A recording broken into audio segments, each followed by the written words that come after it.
ઉપર કેવી અસર રહેશે હવામાનની? નબળા પશ્ચિમ વિક્ષોભના કારણે તારીખ 17-18-19માં વાદળો આવશે, તારીખ 22થી 26માં વાદળો આવશે અને વાદળો સાથે સાથે વિષમ હવામાનની વિપરીત અસર છે. એ લગભગ જીરા જેવા પાકો અને ઘઉં જેવા પાકોમાં અસર થઈ શકે.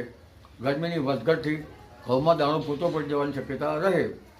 પરંતુ ઉલ્લેખનીય છે કે આ નબળા વેસ્ટર્ન ડિસ્ટર્બન્સ સાથે સાથે પવનનો જોર રહેશે. લગભગ ગાંધીનગરના આજુબાજુના ભાગોમાં તો આજથી જ પવન રહેશે, પરંતુ તારીખ 17-18-19માં કેટલાક ભાગમાં પવનનું જોર 20 કિલોમીટર ઉપરનું રહેવાની શક્યતા રહેશે. કોઈ ભાગમાં 18 કિલોમીટર રહેવાની શક્યતા રહેશે. પરંતુ ઉત્તર ગુજરાતના ભાગોમાં અને પૂર્વ ગુજરાતના ભાગોમાં અને કચ્છના ભાગમાં પવનનું જોર વધારે છે. કચ્છના ભાગમાં પવનનું જોર ક્યારેક 22-23 કિલોમીટર જેવું રહી શકે છે અને પશ્ચિમ સૌરાષ્ટ્રના ભાગોમાં પણ પવનનું જોર રહેશે.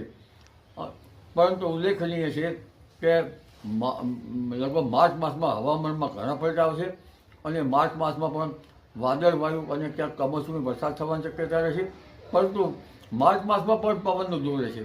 આ પવનના જોરના કારણે આંબાના પાક ઉપર તેની અસર થવાની શક્યતા રહેશે. એટલે એક પછી એક આવતા નબળા વેસ્ટર્ન ડિસ્ટર્બન્સ ચિંતાનો વિષય છે, જેના કારણે આગામી ચોમાસા ઉપર પણ તેનો પ્રભાવ પડી શકે તેમ છે.